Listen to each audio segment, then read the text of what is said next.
অধিকাংশই মাকে উদ্দেশ্য করে গান। আজকে আমাদের এই সন্ধ্যাটা কেটেছে মাতৃ সাধনায়, মাতৃ ভজনায়, মাতৃ আরাধনায়, এবং আমরা মাকে নিয়েই ছিলাম। তো সেই প্রসঙ্গে ভক্তি কথাটা এসে যায়। ভক্তি কথাটি হলো ভজ ধাতুর থেকে ভক্তি শব্দের উৎপত্তি। ভজ যোক্তি ভক্তি। ভক্তি বিভিন্ন রকমের হতে পারে, বিভিন্ন প্রকারের হতে পারে ভক্তি। যেমন আমরা যদি বলি হেতুকি ভক্তি, অহেতুকি ভক্তি, জ্ঞান মিশ্রা ভক্তি, রাগানুগা বা প্রেমা ভক্তি, এই রকমের বিভিন্ন প্রকারের ভক্তি আছে। একটা একটা করে যদি একটু আমরা আলোচনা করি তাহলে বলা যাবে এই যে হেতুকি ভক্তি মানে কোনো কিছুর বিনিময় ভক্ত যে ভক্তি প্রদর্শন করে সেইটাকে বলা হয় হেতুকি। কোনো কিছুর বিনিময়, আপনি দেনা পাওনা, দোকানদারি, এই ধরনের যে ভক্তি সেটাকে বলে হেতুকি ভক্তি। অহেতুকি ভক্তিটা হলো এই যেখানে ভক্তের কোনো চাওয়া পাওয়া নাই, কোনো কিছুর বিনিময় নাই, সেটা হইল অহেতুকি ভক্তি। ভক্তের সাথে যদি ভক্তির সাথে যদি জ্ঞানের সংমিশ্রণ হয় সেইটাকে বলা হয় জ্ঞান ও মিশ্রা ভক্তি। আর ভক্তির যে পরাকাষ্ঠা, উত্তম যে ভক্তি, সেই ভক্তিটার নাম হলো রাগানুগা বা প্রেমা ভক্তি। এখন আমরা যদি একটু বিভিন্ন শাস্ত্র গ্রন্থাদি দেখি তাহলে দেখব, যেমন শ্রীমৎ ভগবত গীতায় ভক্তির উল্লেখ আছে, শ্রীমৎ ভাগবতে ভক্তির উল্লেখ আছে, চৈতন্য চরিতামৃতে ভক্তির উল্লেখ আছে, রামায়ণে ভক্তির উল্লেখ আছে, মহাভারতে ভক্তির উল্লেখ আছে। বিভিন্ন ধর্মগ্রন্থ, সনাতন ধর্মের আমাদের যে গ্রন্থাদি আছে এই সবগুলোতে ভক্তির উল্লেখ আছে, এবং সেখানে হেতুকি ভক্তি, অহেতুকি ভক্তি, জ্ঞান মিশ্রা ভক্তি, রাগানুগা ভক্তি, প্রেমা ভক্তি, এগুলোর বিভিন্ন বর্ণনা এবং উদাহরণ আমরা দেখতে পাই। আমরা যদি একটু শ্রীমৎ ভগবত গীতা নিয়ে আলোচনা করি তাহলে গীতা, শ্রীমৎ ভগবত গীতা, এখন এই গীতা কিন্তু মহাভারতের ভীষ্ম পর্বের অন্তর্গত। এটা আপনারা বোধহয় সবাই জানেন যে মহাভারতের ভীষ্ম পর্বের অন্তর্গত শ্রীমৎ ভগবত গীতা। এখানে প্রশ্নকর্তা হলেন অর্জুন এবং শ্রীকৃষ্ণ হলেন উত্তরদাতা। তিনি উত্তর দিচ্ছেন, তিনি উত্তরদাতা। আমরা যদি আর এক রকমের গীতার কথা একটু বলি, আপনারা সেই গীতার কথাও শুনেছেন। সেই গীতার নাম হলো উদ্ধব গীতা। এই উদ্ধব গীতা ভাগবতের অন্তর্গত। উদ্ধব গীতা, উদ্ধব গীতায় প্রশ্নকর্তা হলেন এখানে উদ্ধব এবং উত্তরদাতা হলেন শ্রীকৃষ্ণ, এখানেও শ্রীকৃষ্ণ। আবার যদি আমরা এই গীতা বাদ দিয়ে অন্যখানি শাস্ত্রের কথা বলি, যেমন শ্রীমৎ ভাগবত, এই শ্রীমৎ ভাগবতেও ভক্তির কথা আছে। সেখানে প্রশ্নকর্তা হলেন রাজা পরীক্ষিত আর উত্তরদাতা হলেন সুখদেব গোস্বামী। এই যে বিভিন্ন ধর্মগ্রন্থাদিতে আমরা ভক্তির বিষয়টা আমরা পাই, তো এখন আমরা যদি একটা একটা করে উদাহরণ দেই, যেমন ধরেন জ্ঞান মিশ্রা ভক্তি, অর্থাৎ জ্ঞানের সাথে ভক্তির মিশ্রণ, সেটা হলো জ্ঞান মিশ্রা ভক্তি। এই জ্ঞান মিশ্রা ভক্তি আমরা কাদের মধ্যে আমরা দেখতে পাই? জ্ঞান মিশ্রা ভক্তি আমরা দেখতে পাই রাজা জনকের মধ্যে, যিনি মিথিলাধিপতি, মা সীতার পিতা, তার যে ভক্তি সেটা হলো জ্ঞান মিশ্রা ভক্তি। আমরা জ্ঞান মিশ্রা ভক্তি দেখতে পাই সনকাদি ঋষিগণের মধ্যে। এই যে 4 ঋষির কথা আমরা শুনি, সনকাদি ঋষি। এই সনকাদি ঋষি কারা? সনক, সনাতন, সদানন্দ এবং সনন্দ, এই 4 ঋষিকে বলা হয় সনকাদি ঋষি। আবার একটু নামটা। হ্যাঁ, এদের যে ভক্তি সেটা হইল জ্ঞান মিশ্রা ভক্তি। অর্জুনের আমরা যদি দেখি যে কোন প্রকারের ভক্তি, অর্জুনের জ্ঞান মিশ্রা ভক্তি। উদ্ধবের যদি আমরা দেখি কোন প্রকারের ভক্তি, জ্ঞান মিশ্রা ভক্তি। এবার আমরা যদি একটু প্রেমা ভক্তির মধ্যে আসি, তাহলে আমরা দেখব যে প্রেমা ভক্তি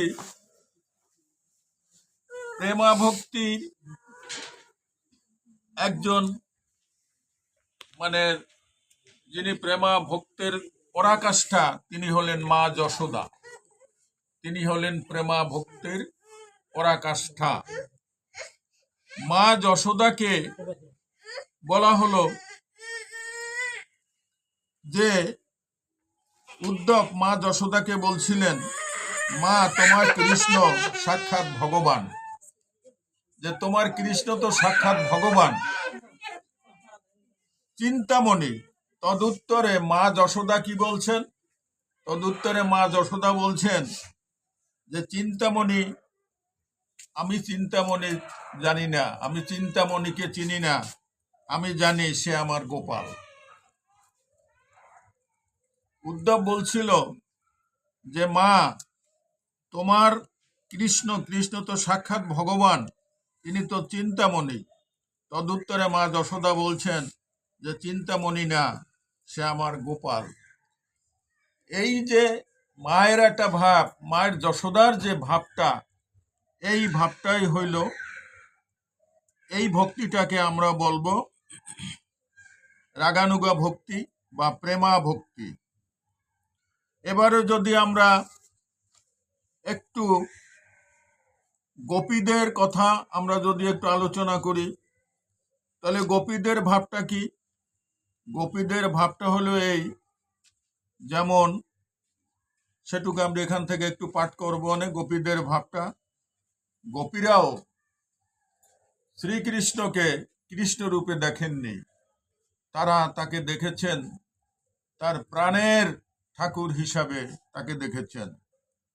তাদের যে এই ভাবটা হলো প্রেমা ভক্তি। তাহলে জ্ঞান মিশ্রা ভক্তি এবং প্রাণ প্রেমা ভক্তি সম্পর্কে আমরা একটু জানলাম। এবারে আমরা একটু ঠাকুরের কথামৃত থেকে পাঠ করি, আপনাদের জ্ঞাতার্থে নিবেদন করছি। ঠাকুর শ্রী রামকৃষ্ণ এক দর্শকের প্রতি বলছেন, গোপীদের ভক্তি প্রেমা ভক্তি, অব্যভিচারিণী ভক্তি, নিষ্ঠা ভক্তি। ব্যভিচারিণী ভক্তি কাকে বলে জানো? জ্ঞান মিশ্রা ভক্তি, যেমন কৃষ্ণই সব হয়েছেন, তিনি পরম ব্রহ্ম, তিনি রাম, তিনি শিব, তিনি শক্তি, কিন্তু এই জ্ঞানটুকু প্রেমা ভক্তির সঙ্গে মিশ্রিত নাই। দ্বারকার হনুমান এসে বললে সীতারাম দেখব, ঠাকুর রুক্মিণীকে বললেন তুমি সীতা হয়ে বসো, তা না হলে হনুমানের রক্ষা নাই, হনুমানের হাত থেকে রক্ষা নাই। হনুমান দ্বারকায় গেছেন, শ্রীকৃষ্ণ তখন দ্বারকায়। হনুমান দ্বারকায় গিয়ে বলছেন যে আমি সীতাকে দেখব, রামকে দেখব, আমি শ্রীকৃষ্ণ আর রুক্মিণীকে দেখতে চাই না, আমি দেখব সীতাকে আর রামকে। তাহলে এই যে হনুমানের আকুতিটা, হনুমানের যে ভাবটা, এই ভাবটা হলো প্রেমা ভক্তির ভাব। সে এক রাম ছাড়া আর কিছুই বুঝে না। জনৈক ভক্ত তাকে জিজ্ঞাসা করছিল যে আজকে কি বার? তদুত্তরে শ্রী হনুমান উত্তর দিচ্ছেন যে আমি ভাই তিথি নক্ষত্র কিছুই জানি না, আমি এক রাম ছাড়া আর কিছু জানি না, আমার কাছে সবকিছু রামময়। এই হনুমানের এই যে ভাবটা, এটাই হইল প্রেমা ভক্তি। উনি দ্বারকায় গেছেন, সেখানে শ্রীকৃষ্ণকেও দেখতে চাননি, রুক্মিণীকেও দেখতে চাননি, বলেছেন যে আমি রাম সীতা দেখব। তখন মা রুক্মিণী বলছেন শ্রীকৃষ্ণকে যে তুমি রাম সেজে বসো, তা না হইলে এবারে আর হনুমানের হাত থেকে রক্ষা নাই। এবং শ্রীকৃষ্ণ রাম সেজে বসেছেন, রুক্মিণী মা সীতা সেজে বসেছেন, তারপর হনুমান তাদের দর্শন করেছেন। এই হলো প্রেমা ভক্তি। পাণ্ডবেরা রাষ্ট্র যজ্ঞ করেন, তখন যত রাজা সব যুধিষ্ঠিরকে সিংহাসনে বসিয়ে প্রণাম করতে লাগলো। বিভীষণ বললেন আমি এক নারায়ণকে প্রণাম করব, আর কাউকে করব না। এই আর এক প্রেমা ভক্তির মানে প্রেমা ভক্তির ভক্ত। যুধিষ্ঠির বলছেন কি যে আমি এক নারায়ণকে অর্থাৎ শ্রীকৃষ্ণকে প্রণাম করব, আমি আর কাউকে প্রণাম করব না, আমি যুধিষ্ঠিরকে প্রণাম করব না। তখন ঠাকুর মানে শ্রীকৃষ্ণ নিজে যুধিষ্ঠিরকে ভূমিষ্ঠ হয়ে প্রণাম করতে লাগলেন। তবে বিভীষণ রাজ মুকুট শুদ্ধ সাষ্টাঙ্গ হয়ে যুধিষ্ঠিরকে প্রণাম করলেন। আগে শ্রীকৃষ্ণ তাকে প্রণাম করছে, তারপরে যুধিষ্ঠিরকে প্রণাম করছে কেডা? বিভীষণ। বিভীষণ এতই রামের ভক্ত, চিন্তা করতে পারেন, তার রামময় তার জীবন। ঠাকুর এখন একটা সুন্দর গল্প বলছেন। গল্পটা হলো একটু হাসির গল্প। কিরকম জানো? যেমন বাড়ির বউ, দেওর, ভাসুর, শ্বশুর, স্বামী সকলকে সেবা করে, কাউকে পা ধোবার জল দেয়, কাউকে গামছা দেয়, কাউকে পিড়ি দেয়, কিন্তু সেই এক স্বামীর সঙ্গে তার অন্যরকম সম্বন্ধ। এই প্রেমা ভক্তিতেও দুটা জিনিস আছে। প্রেমা ভক্তিতে দুটা জিনিস আছে, একটা হইল অহংতা আর একটা হইল মমতা। খেয়াল করিয়ে শুনবেন কথা দুইটা।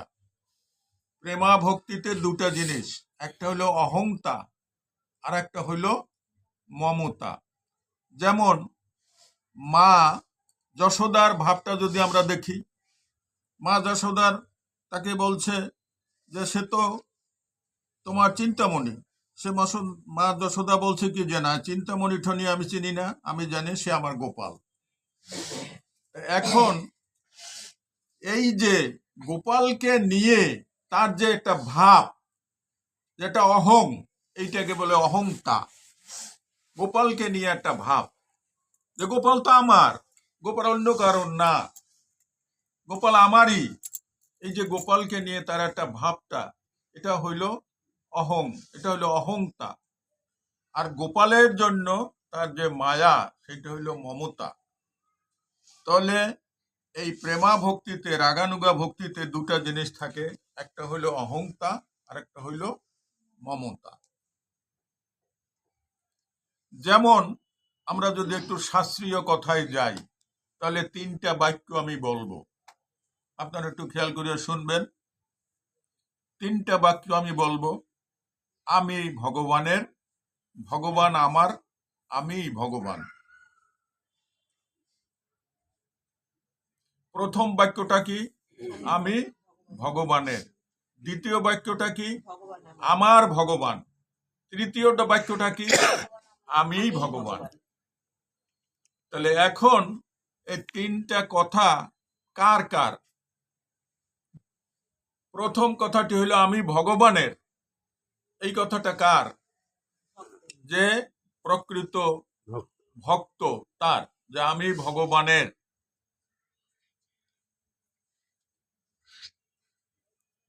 আমার ভগবান, এই কথাটা কার? সেও ভক্ত। সেও ভক্ত, কিন্তু সে কোন টাইপের ভক্ত?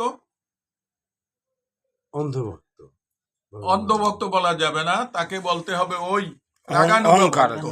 রাগানুগা ভক্ত। ইনি হলেন ভক্ত আর উনি হলেন রাগানুগা ভক্ত। যে ভগবান আমার, আমার ছাড়ার কেউ নাই।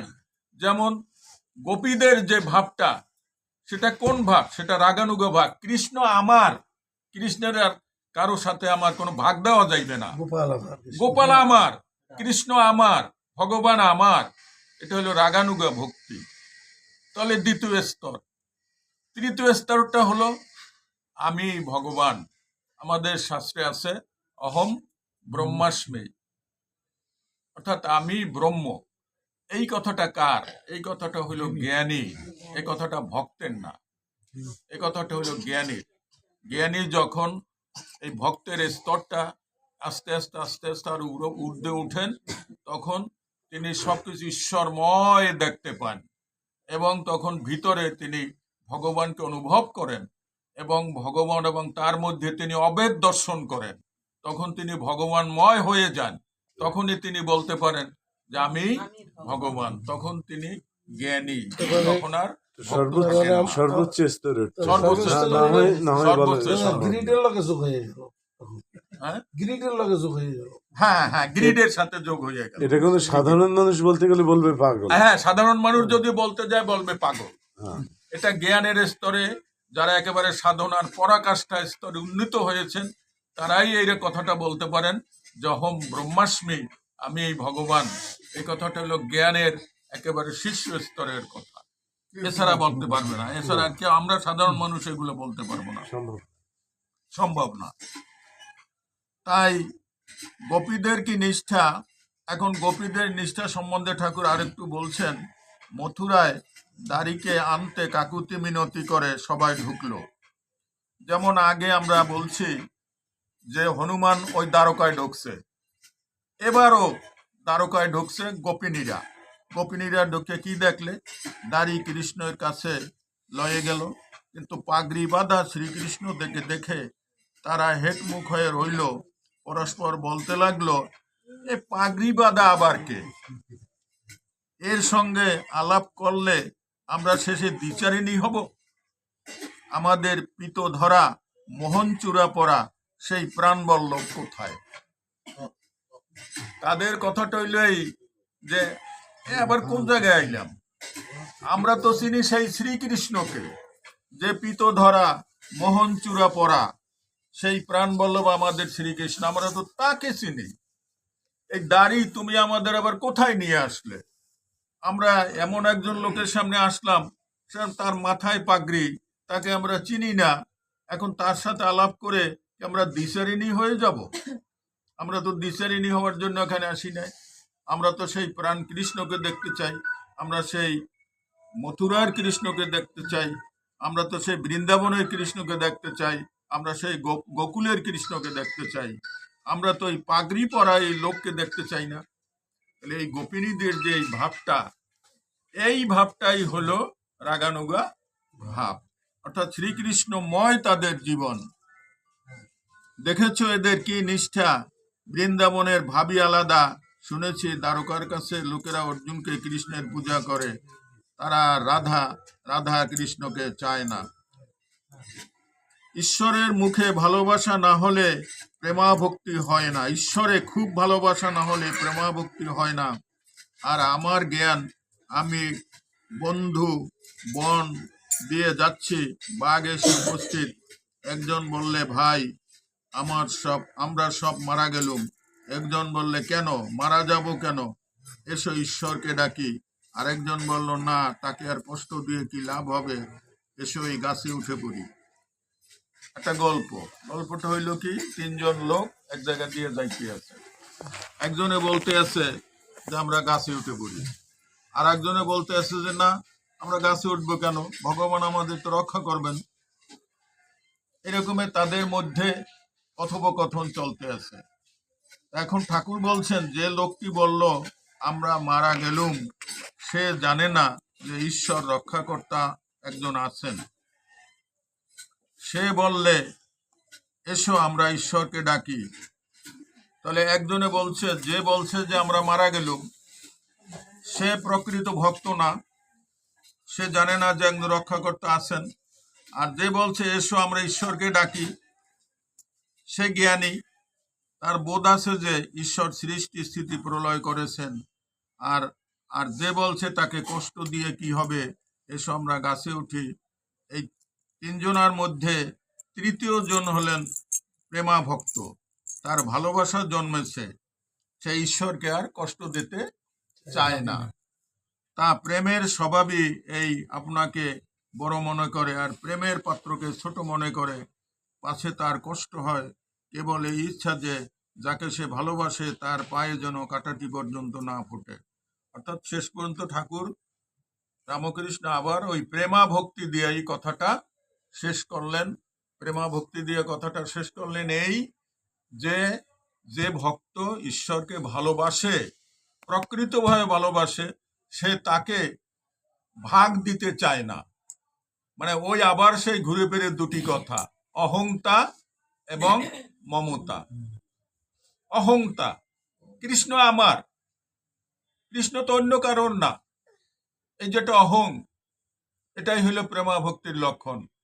আমি কৃষ্ণকে তো অন্য কৃষ্ণের সাথে অন্য কেউ কিছু তার বলুক বা কিছু করুক সেটা আমি সহ্য করতে পারবো না, এটা হলো অহংতা। আর কৃষ্ণ আমার, এটা হইল মমতা। এই অহংতা এবং মমতা দুটাই হইল প্রেমা ভক্তির লক্ষণ এবং ভক্তির পরাকাষ্ঠা। তো প্রেমা ভক্তির পরে আর কোনো ভক্তি নাই। শেষ কথা যেটা অহং ব্রহ্মাস্মি, সেটা হলো জ্ঞানীর কথা, সেটা ভক্তের কথা নয়। আলোচনা এখানেই সমাপ্তি টানছি। আমি একটু জিজ্ঞেস করতাম, এই যে অহংকার যেটা বললেন, হুম। আসলে এটা কি আসলে থাকা ঠিক আমাদের মধ্যে? হ্যাঁ, এটা হইলো তুমি অহংতা, মানে এটা তো অহং না, অহংতা।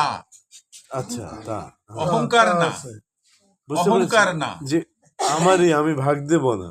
হ্যাঁ, আমি আমার ভগবানকে আমি ভালোবাসি, হ্যাঁ, এই ভালোবাসার ভাগ আমি কাউকে দিতে চাই না। যেন গোপিনীরা তাদের যে ভালোবাসার ভাগটা অন্য আচ্ছা, কাউকে কি আচ্ছা। দিতে চাইতো? না না না, দিতে চাইতো না। তাহলে তাদের এই যে ভাবটা, এটা অহংকার না, অহং না, এটার নাম হলো অহংতা। অহংতা। অহংতা, আচ্ছা আচ্ছা। এটাকে বলা হয় অহংতা। আর তাদের জন্য যে ভালোবাসা, এটা হলো তার মমতা। তো পাঠ এখানেই সমাপ্তি টানছি।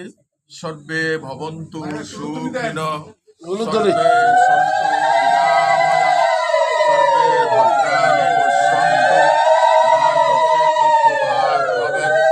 ওম শান্তি শান্তি শান্তি।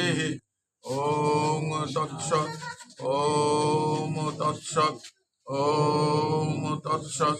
শ্রীরামকৃষ্ণায় সমর্পণস্তু। শ্রীরামকৃষ্ণায় সমর্পণস্তু। শ্রীরামকৃষ্ণায় সমর্পণ।